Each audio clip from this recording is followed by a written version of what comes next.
Hey guys, back very soon, and yes, I just seen the finale, the final two episodes of The Bad Batch, and I have to say, the finale was excellent. Like, it wasn't necessarily like groundbreaking, kind of like Siege of Mandalore of the Clone Wars, or the finale of season 2 of The Mandalorian, but I certainly think it was great for the show was. Like in that, when I say it was great like that, I don't mean it was like super groundbreaking, like better than the season as a whole. Like I think the whole season 2 of the Bad Batch was really good, and the finale was more like on par with the season as a whole, instead of like completely above and beyond, because Siege of Mandalore was very much above and beyond the whole show of the Clone Wars, which says a lot. But this finale, I simply say, was just great. Then again, it ended on a huge cliffhanger anyway, so there is that, which is good also, because that makes me really hopeful there will be season 3, because as I said, I really like season 2 of the Bad Batch, so I'm really now hoping that it's popular and there will be a season 3, because especially that this ended on a cliffhanger, and I really want to know where is this now going. But overall, I really liked the final 2 episodes of the season 2 of the Bad Batch.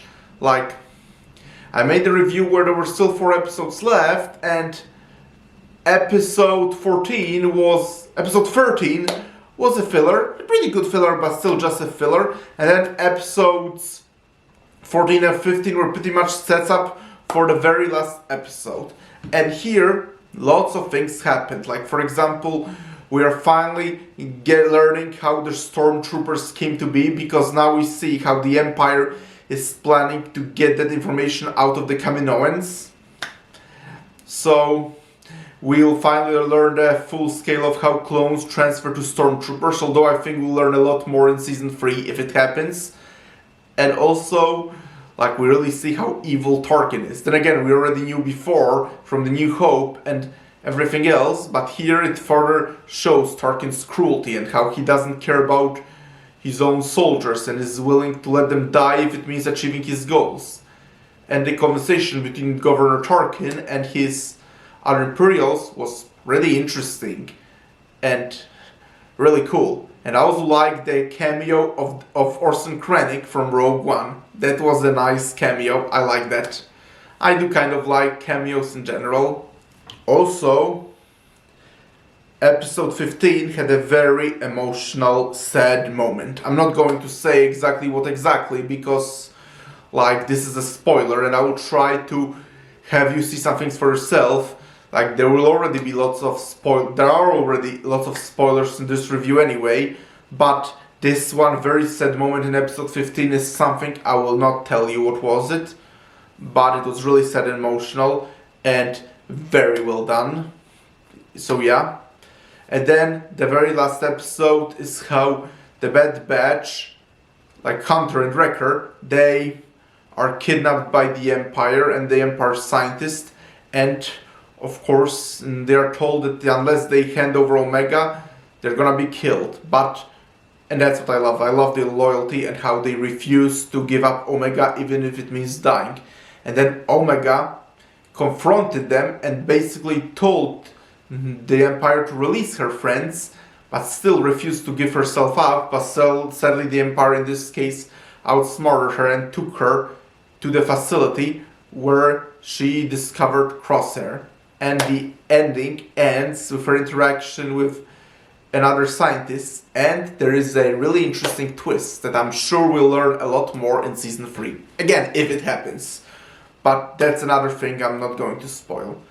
But this was all pretty cool, and I'm really looking forward to what happens next. And this is the end of the episode. So, yeah, huge cliffhanger. So obviously, they are decidedly planning on doing season 3, which I'm really hoping they do, because I'm really now curious to see where this is going. Last year, when I finished the first season of The Bad Batch, the show was very underwhelming for me, and I didn't really care to see more. But this season 2, as I already said in my review of season 2, this was a huge improvement over season 1, and now I'm really looking forward to see where this is going.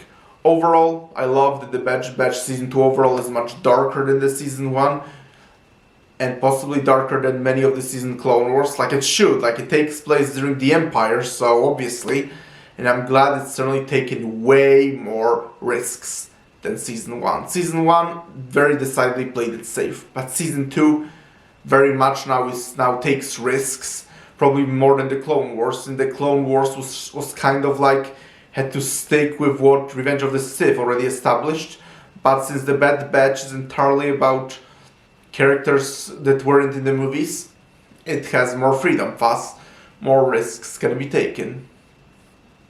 So overall, I really liked the last 4 episodes of the Bad Batch.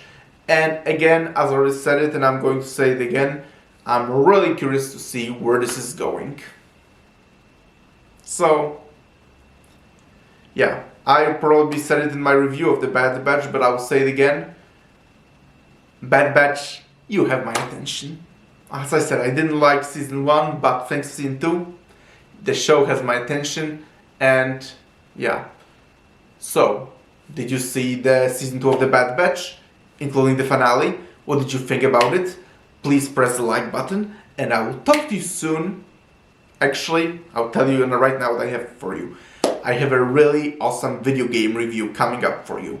Yeah, this will likely be my last video before I'm leaving for a week, though I'm hopefully also going to get the Tetris review out for you since the movie is coming out in 2 days, but I'm certainly having a great video game review for you, so stay tuned for that. And talk to you soon in another video. Talk to you soon, bye!